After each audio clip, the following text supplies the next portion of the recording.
Nakakatuwa po na pagpasok pa lang po ng pinto, ramdam na po yung sayo nung members natin na, wow, nakabalik na tayo sa church!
The reason na tayo po ay nabubuhay is to worship the Lord. Say amen.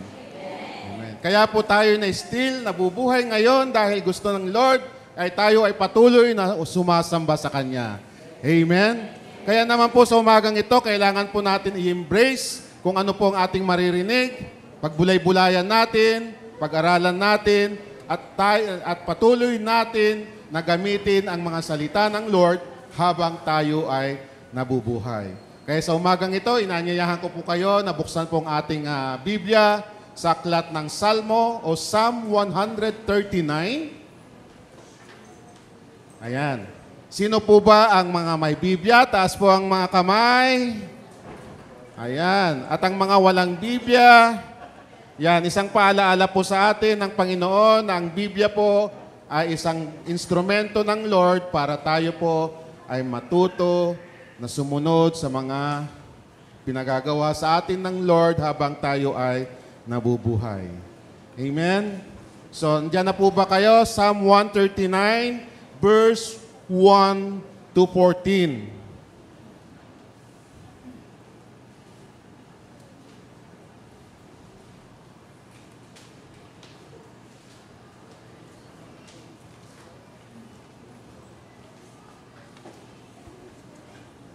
Sorry po kasi ang ating, anyway, nandun naman po ang aking USB, dalawang USB po yung dala ko.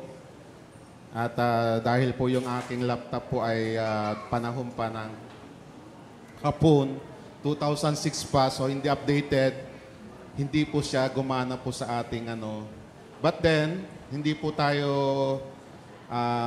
naging dahilan para hindi po tayo mag-share ng gospel for today. So, patuloy lang po tayo. At andyan na po ba tayo? Sang sabi po sa Psalm 139 verse 1.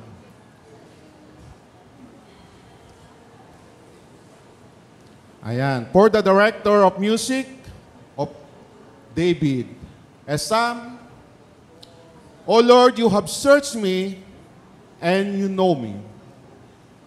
You know when I sit and when I rise, you have perceived my thoughts from afar. You discern my going out and my lying down. You are familiar with all my ways. Verse 4. Before a word is on my tongue, you know it completely, O Lord. Verse 5.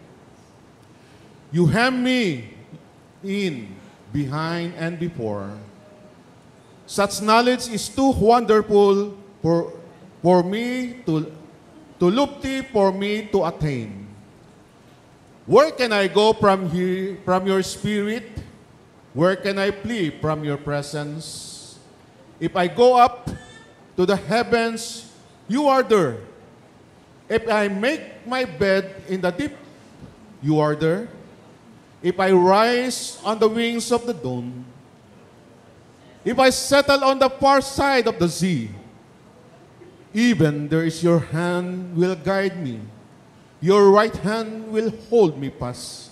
If I say, surely the darkness will hide me, and the light become night around me. Even the darkness will not be dark to you. The night will shine like the day, for darkness is as light to you. Verse 13, for you created my inmost being. You knit me together in my mother's womb. I praise you because I am fearfully and wonderfully made. Your works are wonderful. I know that full well. Let us pray. Panginoon, salamat po sa umagang ito. Muli, kami po ay magbubulay-bulay ng iyong salita. Alam namin, Panginoon, na itong minasa naming teksto, Panginoon, ay magbibigay sa aming kahalagaan sa aming pamumuhay. Kaya naman po, Panginoon, turuan mo po kami, Panginoon, kung paano namin po i-embrace o yakapin ang aming kahalagaan sa mundong ito bilang iyong mga nilalang. Salamat, Lord, dahil tunay na ikaw ay dakila, wala kang kapantay. Salamat. Ito po ang dalangin namin sa pangalan ni Jesus. Amen and amen. So, good morning po muli sa atin. At happy 29 anniversary. Nalalapit na pong ating 29 anniversary. Kaya ang lahat po ay alam natin na tayo po ay mga tunay na pinagpala. Dahil tayo po ay umabot na po ng 29 anniversary. Dahil kapag ikaw ay hindi pinagpala, meaning wala ka rito. So, lalong-lalo na wala ka sa 29 dahil hindi ka pinagpala. Ang mga pinagpala lamang po ang sure na attend sa 29 dahil alam nila kung paano nila i-embrace ang salita ng Lord. Amen? Yakapin natin ang salita ng Diyos. Yakapin natin kung ano po ang mga mensahe na matututunan natin sa umagang ito. Ngunit, bago ang lahat, gusto ko muna kayong bigyan ng maiksing historical background kung bakit po itong sulat ni King David sa 139 ay isang napakahalaga sa ating buhay. Lalong-lalo po sa verse 13 and 14. Pero hindi po natin mararating yun kundi po natin hihimay-himayin mula chapter 1 hanggang verse 1 to 14. Ang sabi dito, ang salmo daw po ay sinulat ni King David.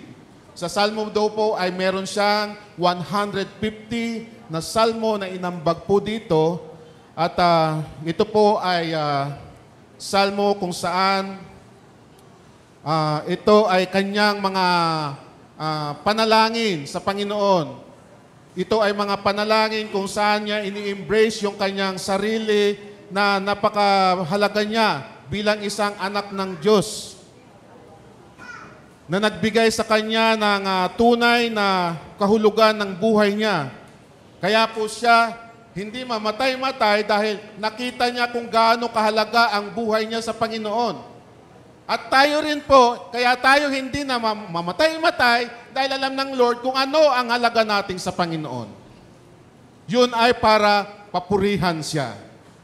At yun din po ang sinasabi ng ating forefathers natin, si Martin Luther, kung kilala niyo po siya, isa pong forefathers natin, na sobrang in-embrace niya ang Book of Psalm dahil dito niya naisulat yung 96 thesis. Dahil sa pamamagitan na ito, nagkagamit-gamit.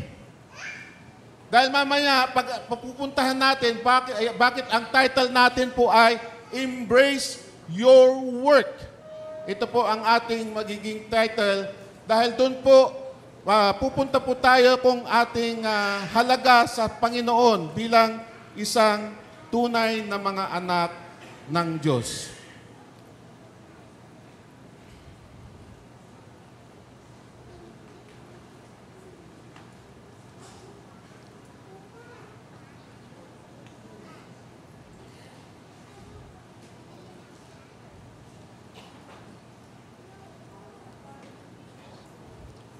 Sabi ni Martin Luther, I truly treasured the book of Psalm as a word of God and a sacrament in His affirmation that truly He is the omnipotent God, omniscient God, and omnipresent God.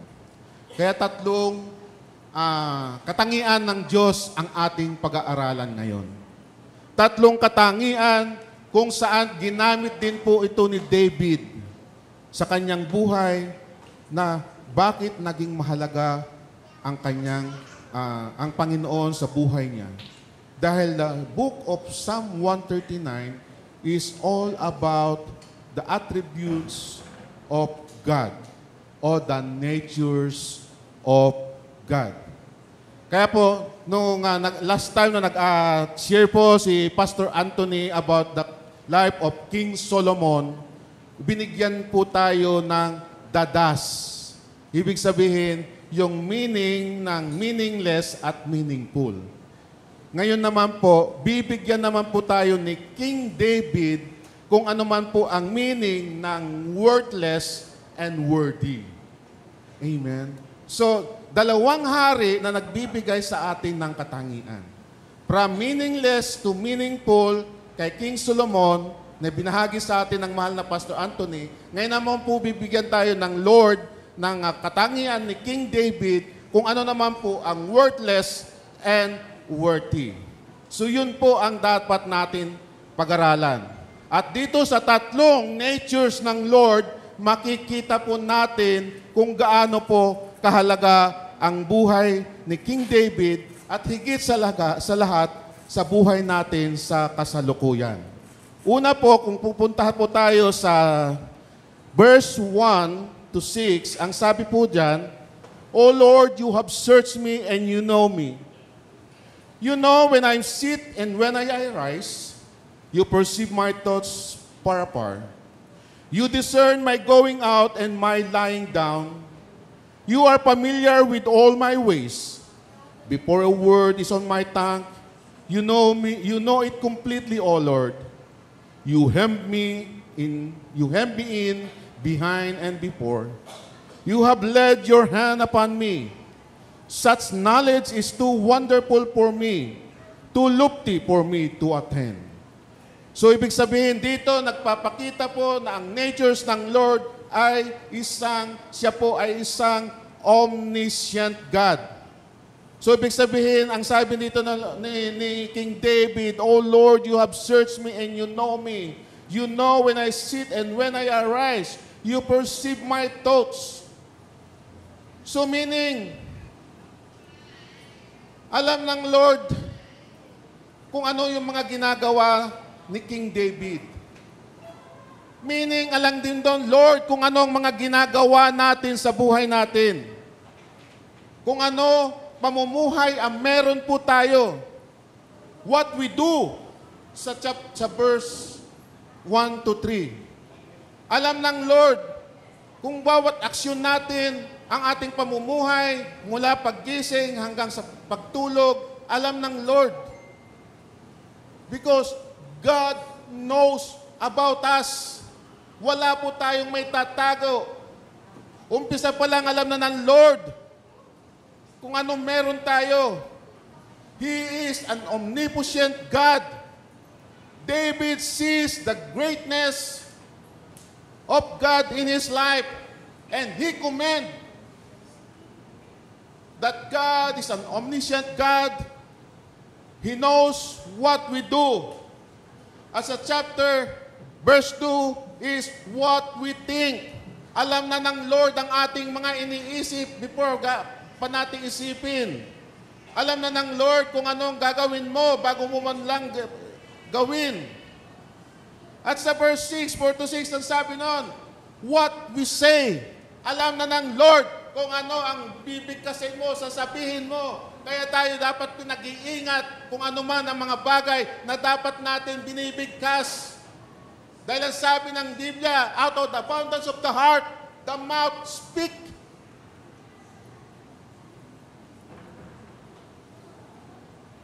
Nakita ni King David yun.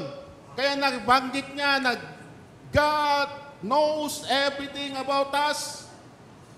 God, the greatness of God, the nature of God, nagpapakita dito no kung paano niya pinasasalamatan ng Lord at paano niya ini-embrace ang buhay niya, ang kanyang work. Kaya ingat na ingat siya sa kanyang pamumuhay. What he do, what he think, and what we say, what he says. Tanong ko sa atin, sa buhay ni King David, bilang an example sa buhay natin, kaya rin ba natin gawin yung simple instruction na pinapagawa sa atin ni King David? Si Martin Luther, kung paano niya pinangalagaan ang salmong ito, dito niya ging stepping stone niya.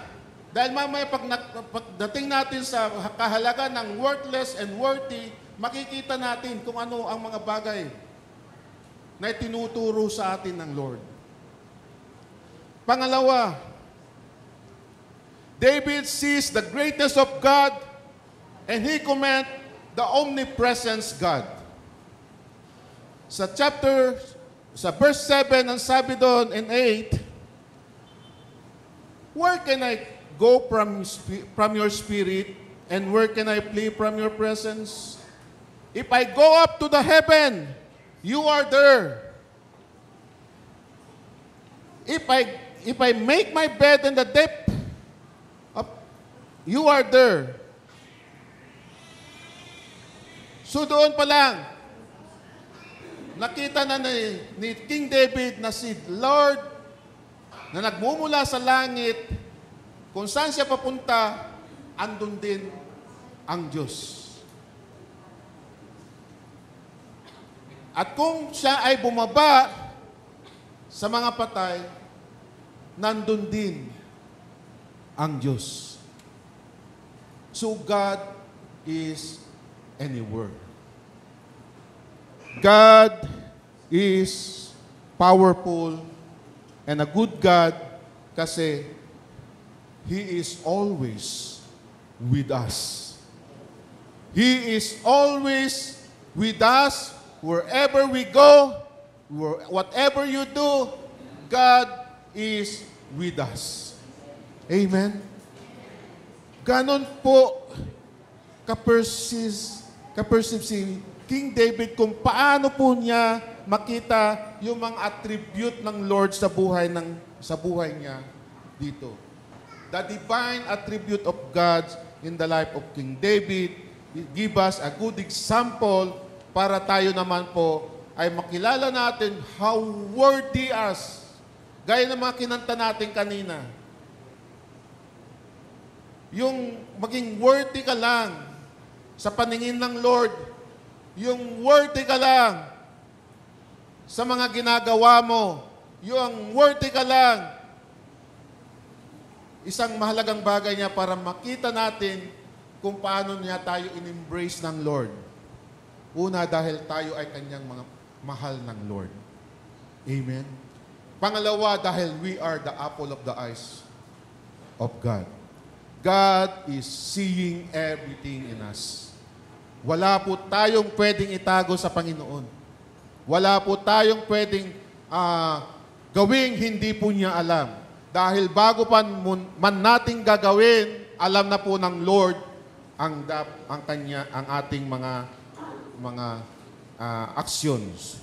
So, sabi ni King David, Lord, imbestigahan mo ang buhay ko at tignan mo kung ano yung kakulangan ko para mapunuan ko.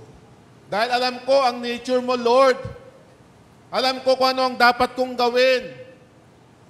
Si King David mismo, ang nagbibigay ng kumpiyansa sa sarili niya na kung ano ang dapat niyang gawin dahil he believed that God is in him. Therefore, I believe also God is with us. Amen. Nasa sa atin din ang Lord sa mga tunay na mananampalataya. Amen. At tanong ko, kayo ba ang mga tunay mananampalataya ng Lord? Amen. Tayo ba ay tunay na mananampalataya ng Lord? Amen. Yun po ang gusto makita ng Lord sa buhay natin.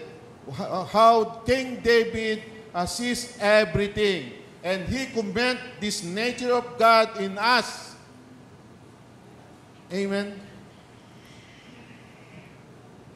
Ang sabi pa dito sa pangatlong command ni King David that the greatness of God, he command, God is omnipotent. Amen. Pangatlo yan. Ang una kanina is omniscient God, omnipresent God. Ang pangatlo is omnipotent God. At ito mamaya ay ating pagbubulay-bulayan kung saan ka, ano ka, at anong meron ka. Ang sabi doon sa chapter 13, ang sabi na, for you created my inmost being. You knit me in my mother's womb. I praise you because I am fearfully and wonderfully made. Your works are wonderful, and I know that full well. King David sees already he's worthy to God because God created him. Kitang-kita ni David na pinasasalamatan niya ang Lord dahil from her mother wombs ay nakita niyo kung paano siya inarrange. Na-perceive agad ni King David na talagang lahat po tayo alam na ng Diyos kung anong meron tayo at pinasasalamatan ni King David ang halaga niya, yung importansya niya sa Panginoon dahil siya ay isang anak ng Diyos. So, dapat din natin pasalamatan ng Diyos kasi create niya tayo in His image and likeness. Importanteng bigyan nating halaga yung pagpili niya sa atin. Sa Jeremiah 1:5 sabi noon,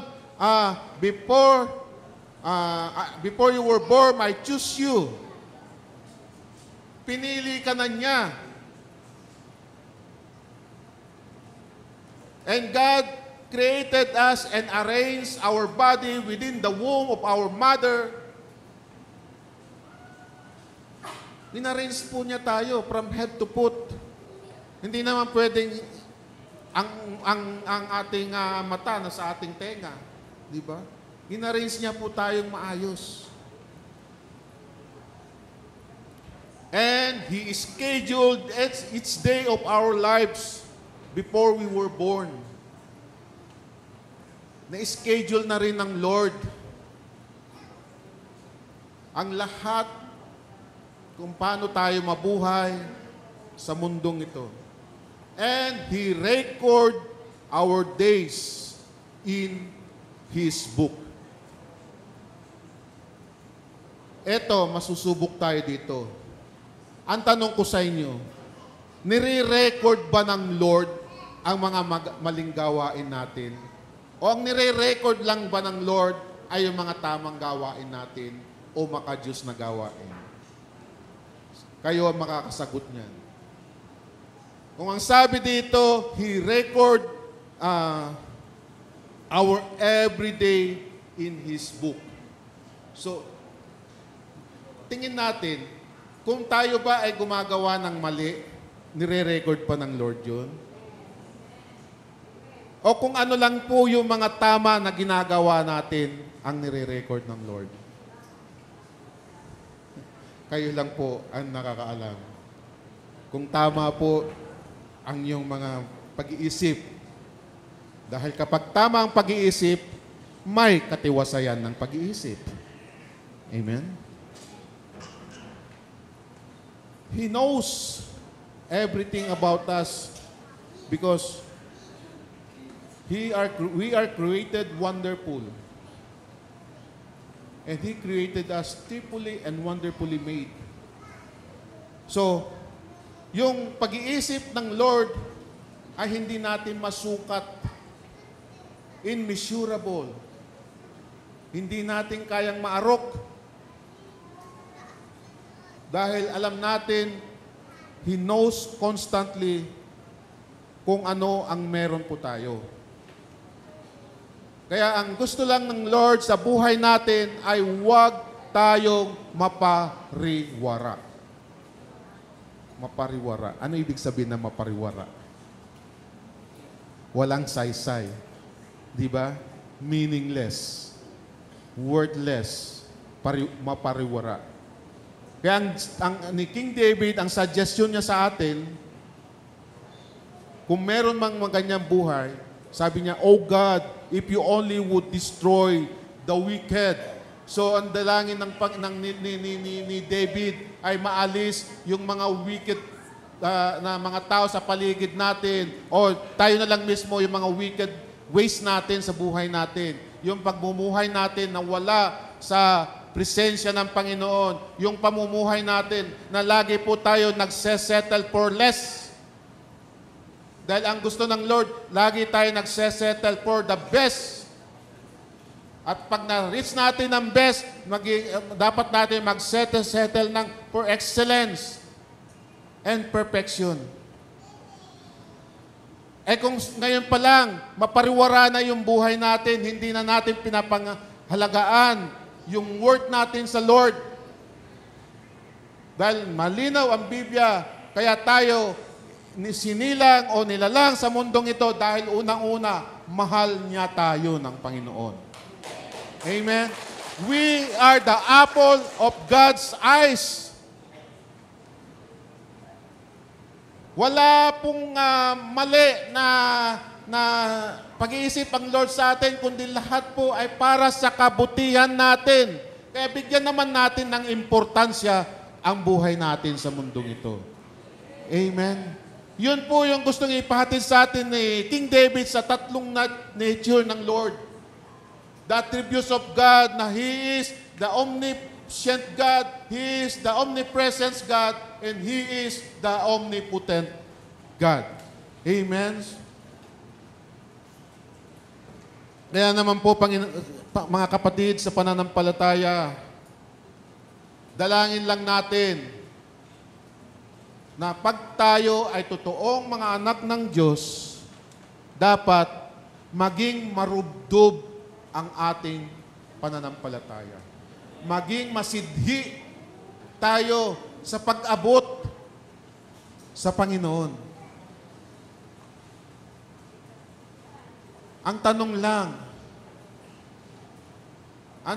natin, sa 29 years natin na mananampalataya, kung tayo ay kasama ng pinanganak ng J. Kuhar, gaano na karubdob ang ating pananampalataya sa J. Kuhar?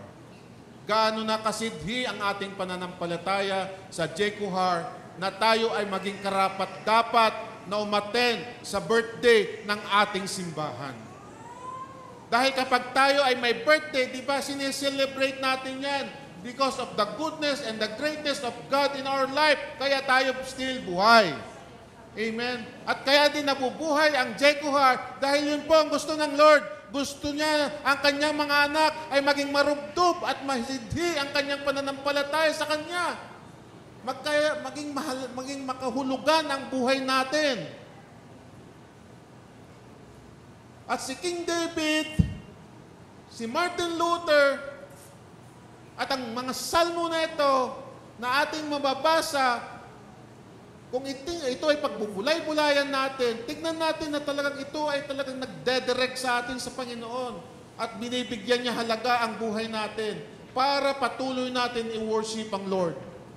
Doon sa ating mga kinanta kanina, yun ang magdadala sa atin sa Panginoon. Patuloy natin gawin ang mga bahagi natin habang tayo ay nagbubuhay. Kaya wala pat nga hindi na tayo patumpik-tumpik na nagdadalawang isip pa kung tayo ay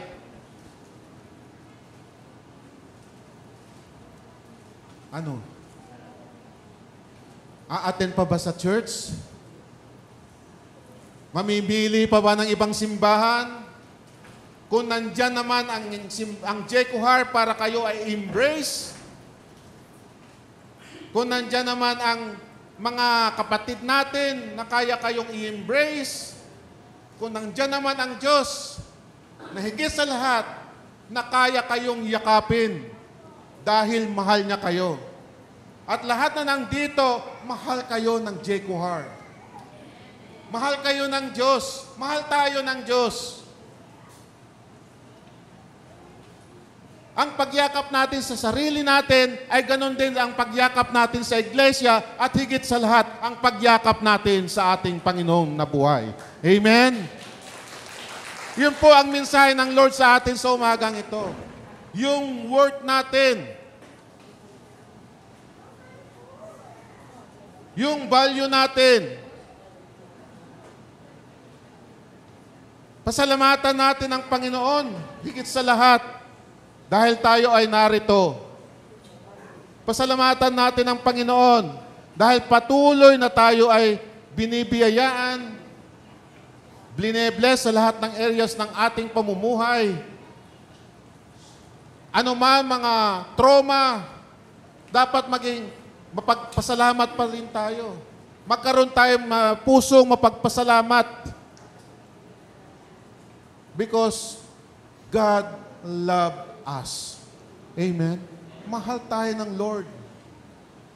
Ang gustong gawin ni King David ay ialay lamang ang buhay niya sa pagpapasalamat sa Diyos at umantok siya sa pagcha-challenge sa Lord na kung anuman pa ang kanyang kahinaan niya, search me, O God. Search me, O Lord, and know my heart. He wants God to test him and point out anything that offend him. Masasabi lang natin yon kung tayo ay ganun din sa pumumuhay ni King David. Ngunit kung meron po tayong mga kahinaan, can you say that sa Lord? Test me, O God. Test my heart.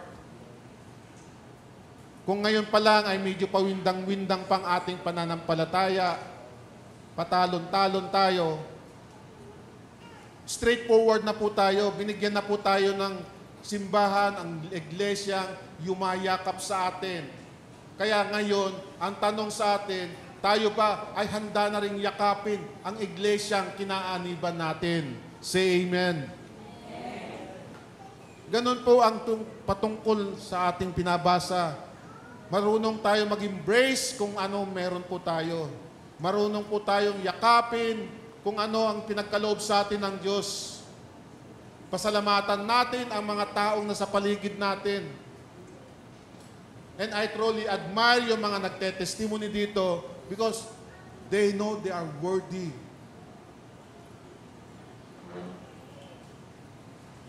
Pinasasalamatan nila ang Lord dahil ginamit ang kanyang tahanan bilang channel upang lalo silang maging malalim, upang lalo silang maging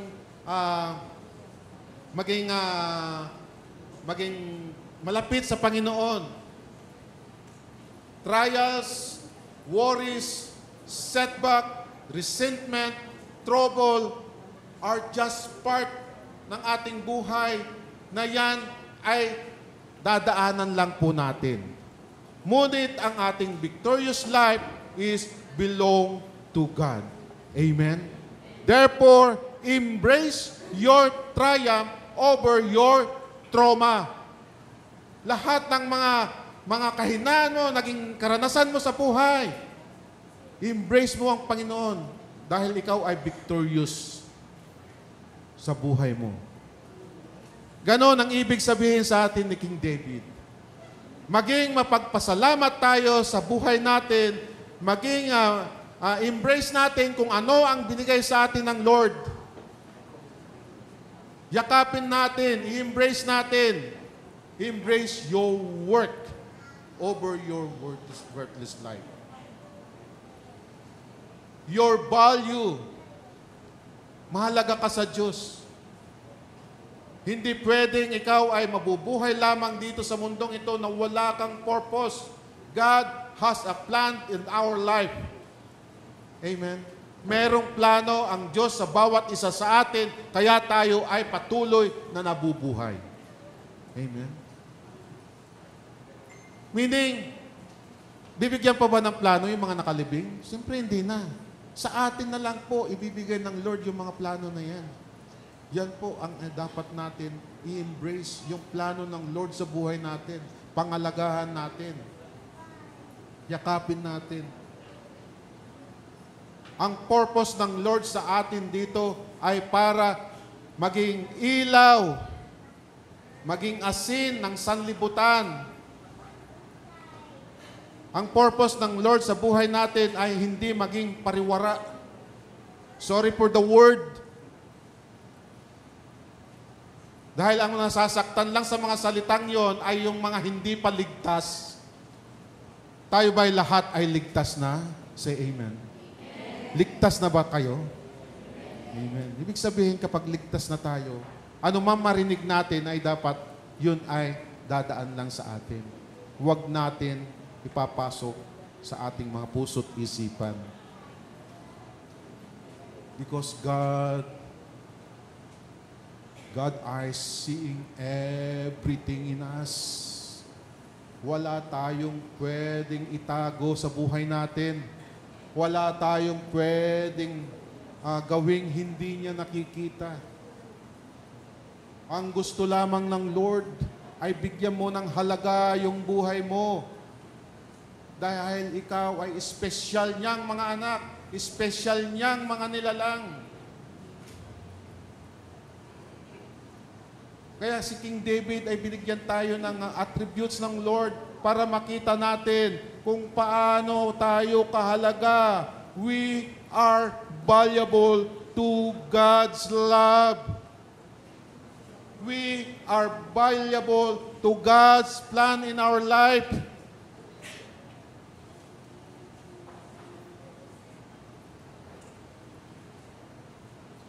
Kailangan natin ma-experience lahat ito. Kailangan natin maranasan lahat ito para makita natin kung tayo pa ay sumusunod, kung tayo ba ay humahakbang, kung tayo ba ay nabubuhay ayon sa pamantayan ng Panginoon. May standard ang Lord. Tayo man din ay may standard. Kung ang standard mo ay buhay na walang saysay, ikaw lang yon.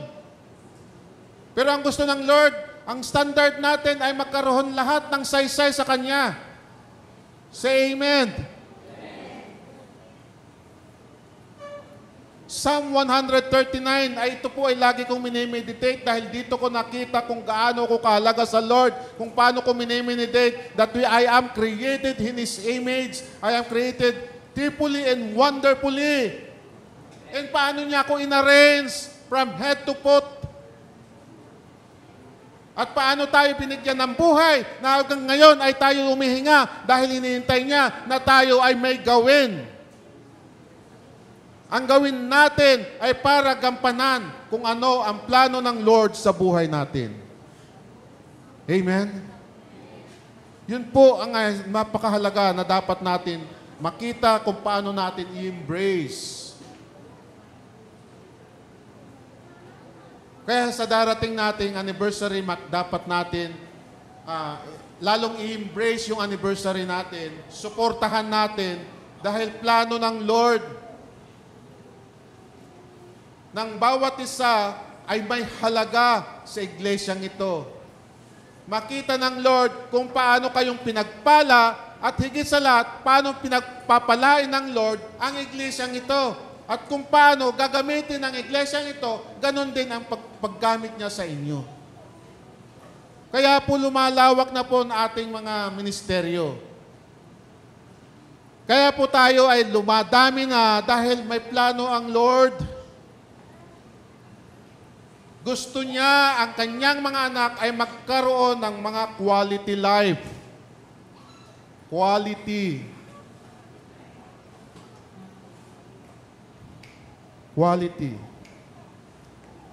So meaning, pag usapan natin dito is about quality.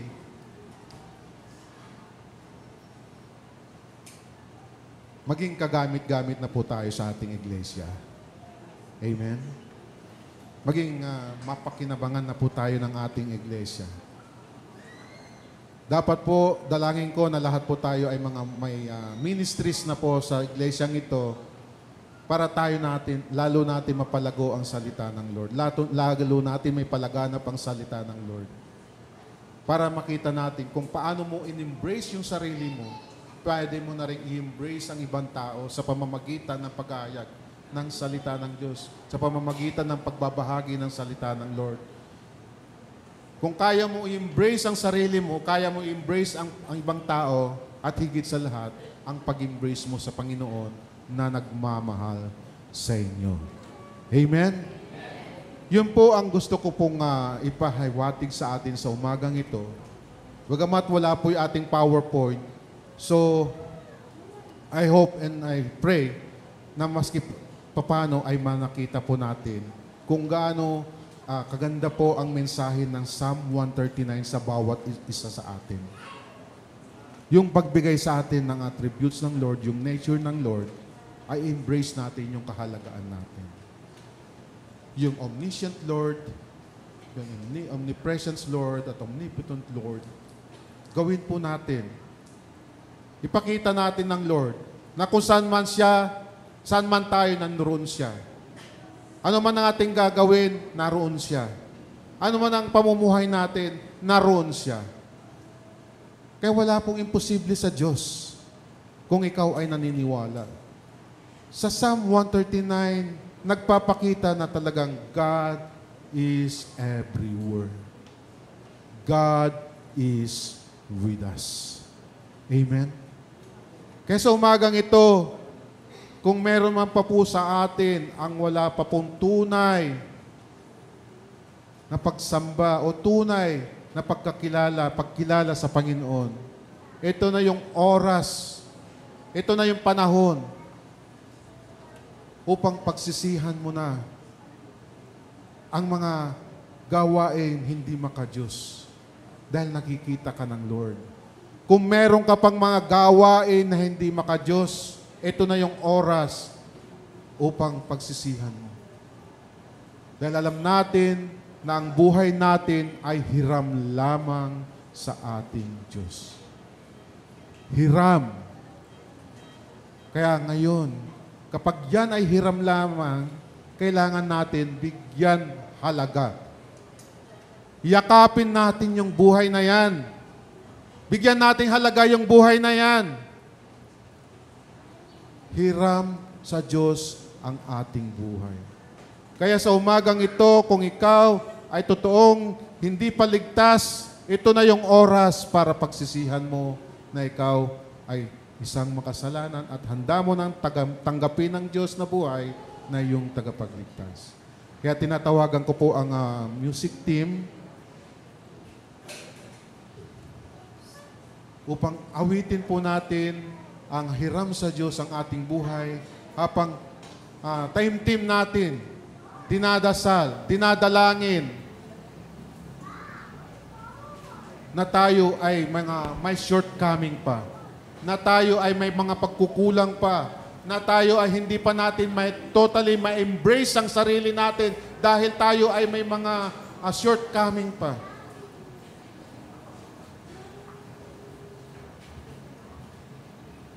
Embrace the Word of God in Psalm 139 and meditate it para makita natin ang ating halaga sa mundong ito.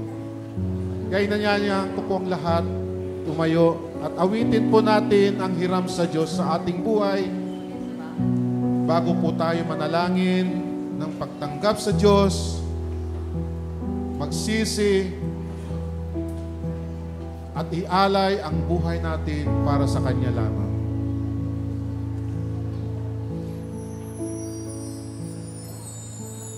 Hiram sa Diyos ang aking buhay.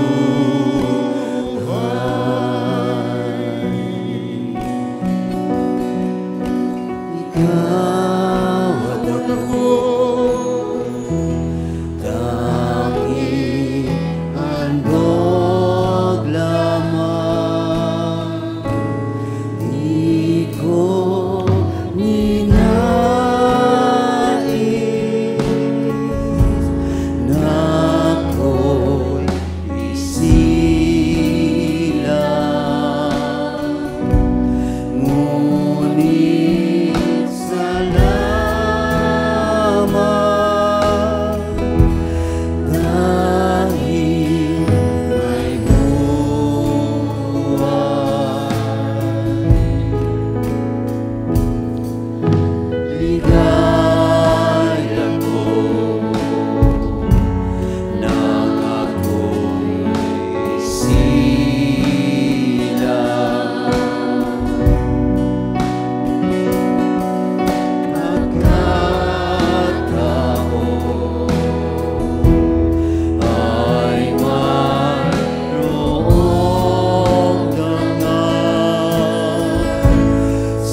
alam namin, Panginoon, na kami po ay isang marupok at mahinang mga nilalang.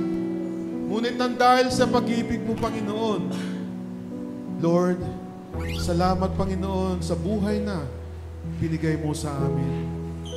Muli, Panginoon, binagyan mo po ito ng halaga. Kaya naman, Panginoon, kami po ay natututong, Panginoong, yakapin, Panginoon, ang halagang yan, Lord. We embrace our work, Lord God. Yes, truly, O Lord God. Dahil, Panginoon, alam namin, Lord, na kami man po ay makasalanan, ngunit dahil yung pag-ibig, Panginoon, ibinigay mo, Panginoon, ang iyong bugtong na anak na si Jesus, Lord, upang kami ay iligtas. Sa umagang ito, Panginoon, tunay na kami ay nagpapasalamat, Lord God, dahil binigyan mo ng halagang aming buhay. Kung paano po kami lumakad, kung paano po kami mabuhay, kung paano po kami sumamba sa iyo, Panginoon. Salamat, Lord, dahil tunay na ikaw ay dakila, makapangyarihan, Lord God. Pinupuri ka namin, sinasamba ka namin. Ito pong aming dalangin sa pangalan ni Jesus. Amen.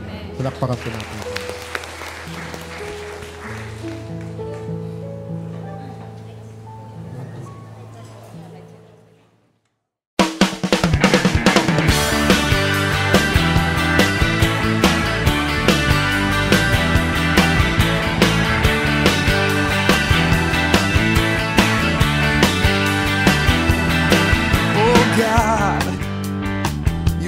So good to me.